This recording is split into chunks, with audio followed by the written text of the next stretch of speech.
avant de commencer, je vais vous poser deux petites questions. Rassurez-vous, c'est pas bien méchant. Je voulais juste faire un petit sondage pour savoir qui parmi vous connaît le terme Self-Service Analytics. Est-ce que vous pouvez lever la main?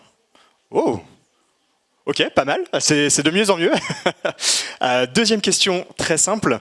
Est-ce que certains d'entre vous ont déjà utilisé Siri, Alexa, Google Home pour poser des questions, pour demander la météo, demander le nombre de calories d'un croissant ou faire une recherche d'informations quelconque? Ah, bon, ça me rassure. Ça veut dire que tout le monde va à peu près comprendre l'ambition de notre produit, donc du Self-Service Analytics. Nous, l'idée de ce projet, c'est de devenir le Siri ou le Alexa de la data pour votre entreprise et sur vos données. De manière un peu plus concrète, l'idée, c'est de pouvoir poser des questions en langage naturel et d'avoir des réponses, des KPI, des insights ou des extractions de manière instantanée, fiable, à partir des données de votre SI. Finalement, quelques petits exemples pour ceux qui n'ont toujours pas compris. On va pouvoir demander quel est le chiffre d'affaires de mon entreprise par pays, par magasin, sur une certaine période. On va aussi pouvoir demander, par exemple, quel est l'âge moyen de mes acheteurs sur une période ou sur les derniers clients recrutés. Et tout ça en langage naturel, avec notamment une dernière nouveauté, la possibilité d'interagir par la voix, comme le proposent nos assistants du quotidien.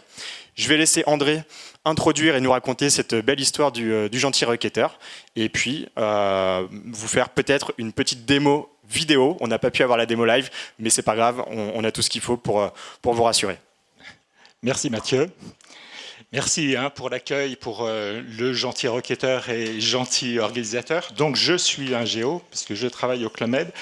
Et effectivement, on est tous gentils au Club Med. Simplement, rapidement, pour vous présenter le Club Med pour ceux qui ne connaissent pas. Donc c'est un portefeuille composé vraiment de resorts très premium, Exclusive Collection. Et on connaît vraiment un essor considérable ces dernières années, offrant vraiment une espérance de vie inégalée pour nos clients, et on contribue vraiment à un tourisme encore plus responsable. Et donc cette stratégie et cette réussite s'accompagne sur une stratégie technique innovante sur laquelle on a inclus une data factory sous GCP pour pouvoir faire de l'IA. Donc là, on veut faire des scores, du machine learning, etc.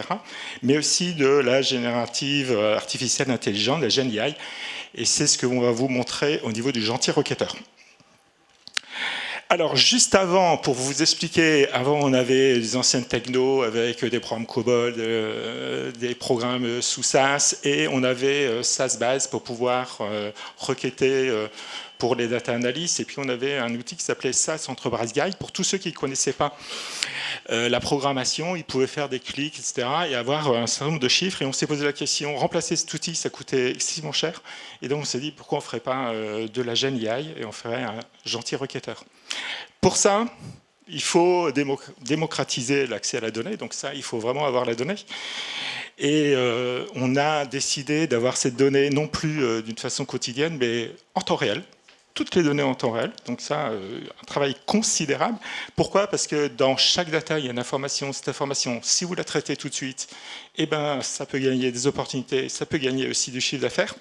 Et ça améliore du coup l'efficacité opérationnelle, à la fois pour nos agents, pour nos agences, pour tous les BI, pour toutes les BU, et même aussi par rapport à nos clients. Donc voilà, ça c'est la révolution technologique. Là, comme vous voyez, c'est une data factory sous GCP. Vous voyez, à gauche, toutes les datas. Donc, quand vous avez un client qui arrive, quand vous avez un booking, vous avez des options d'écho, tout ce que vous voulez, quand vous avez des modifications de produits, tout ça s'alimente en temps réel. Et puis derrière, on retravaille cette data, on en fait des data marts, etc. L'objectif, c'est de pouvoir l'exposer, donc soit pour la data vis, etc., il y a du Power BI ou du Looker Studio, mais aussi donc, pour faire, comme je vous disais, de l'IA et de la GenAI. Donc, sans data, vous n'avez pas de projet. Et comme je vous disais, l'avantage de faire un gentil requêteur, c'est si et seulement si on a la data en temps réel. Alors, simplement, une petite explication comment fonctionne la GenAI. Alors, vous allez me dire, waouh, c'est un peu compliqué, mais c'est excessivement simple. Donc, vous avez une application, une app, sur laquelle vous pouvez poser un certain nombre de questions. Bien sûr, on peut faire aussi de l'audio. Ça, c'est une petite nouveauté. Et on essaiera de vous montrer comment ça marche.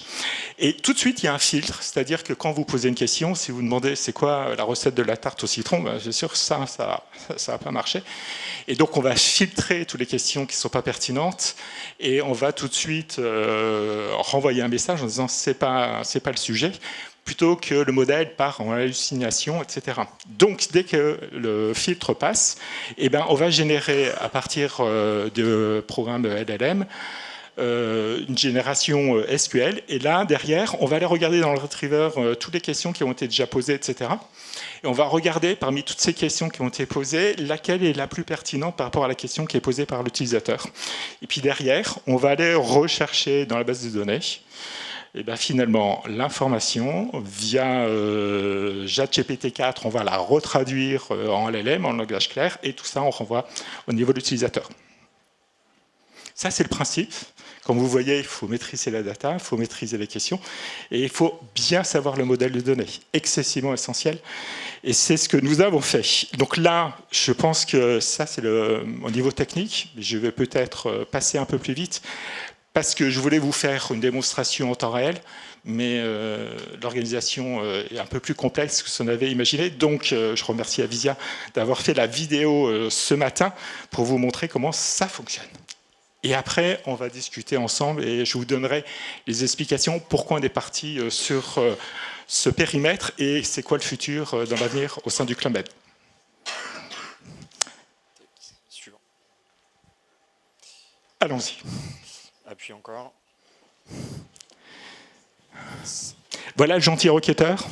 Donc vous voyez une application toute simple pour l'instant, on explique le but. Vous voyez, vous avez à gauche deux boutons, le reset chat, c'est pouvoir repartir de zéro. Et puis vous avez un micro, donc si vous voulez poser des questions au niveau du micro, vous pouvez activer le micro et donc vous posez vos questions. Peut-être appuyer une fois pour lancer la vidéo. Est-ce qu'en régie on peut appuyer pour lancer la vidéo? Magnifique. Ok. Toujours les petits aléas du direct. Exactement. Parfait. Et on peut mettre en plein écran, comme ça serait super.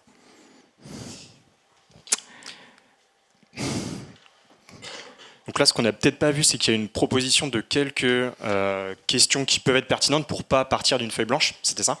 Tout à fait, et puis simplement pour les premiers utilisateurs, comprendre un petit peu comment ils peuvent manipuler cet outil.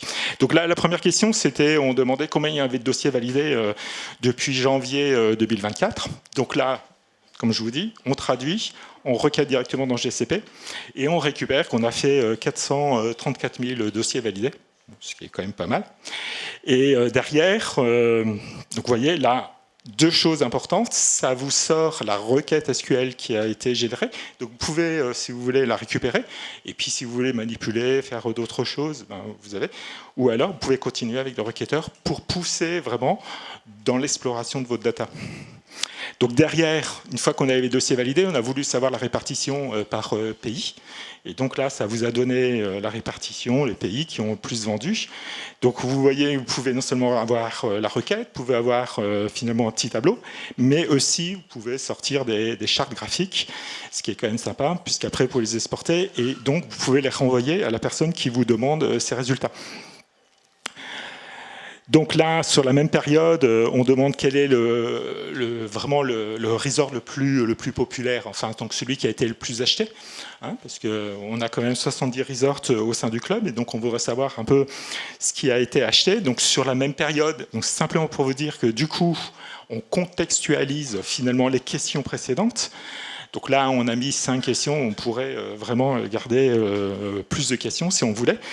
Et donc là, il sort que c'est le village à Québec, Québec-Charlevoix, qui est le plus populaire. Donc pour cette resort, on veut savoir quelles sont les agences qui ont le plus vendu. Donc vous le voyez, là, on rentre dans la data. Et donc ça génère. Donc vous voyez, j'ai oublié de vous dire, on est capable de calculer aussi le coût. Donc le coût de la requête. Donc pour nous, c'est excessivement important, bien sûr, l'aspect FinOps. Et donc, et voilà. Donc là, ça a répondu. Donc je ne sais pas si vous voyez, mais on pourra vous faire une démonstration si vous voulez en temps réel tout à l'heure. Voilà. Mais donc là, vous avez vraiment les agences qui ont le plus vendu pour Québec. Vous voyez, Canada, etc. etc. Donc, ce qui est hyper intéressant, c'est qu'on peut vraiment s'adapter à tous les publics.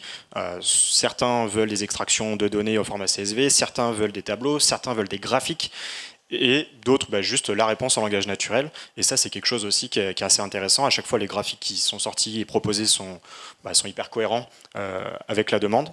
Voilà, ça, c'est quelque chose aussi sur lequel on a bien travaillé et qui est hyper apprécié.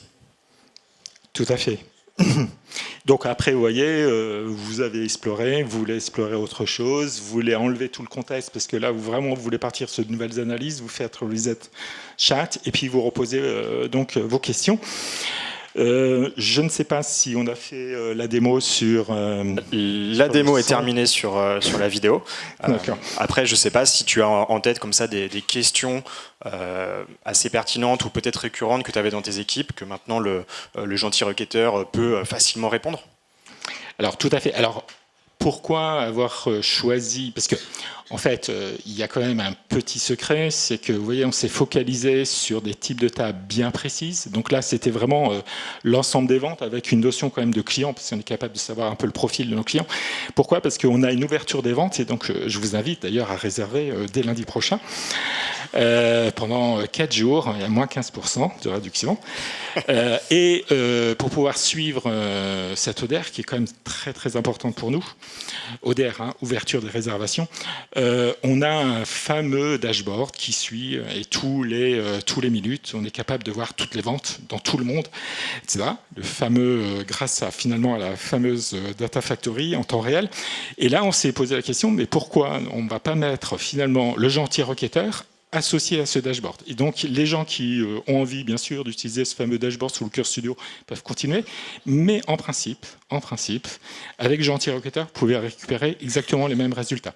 Donc, on va faire un essai et on se dit, mais c'est peut-être une révolution au sein du club pour pouvoir faire des dashboards aussi complexes qui répondent à des besoins de tous les pays, tous les BU, tous les pays, etc. On se dit, un Gentil Requêteur, tout le monde peut poser ses propres questions et du coup, c'est ça la révolution technique au sein du Club Med. Donc, on s'est focalisé vraiment sur toutes les tables qui permettaient de faire l'ODR. Demain, bien sûr, on a d'autres besoins, des besoins RH très importants parce qu'on veut recruter donc tous les profils au niveau des villages. Et demain, on se dit, là, pareil, on pourrait savoir un peu quels pourraient être finalement les profils que l'on a pour aller dans tel village, pour tel poste, etc. Et donc ça, aujourd'hui, le gentil recruteur ne peut pas s'y prêter puisqu'on n'a pas plugué cette table.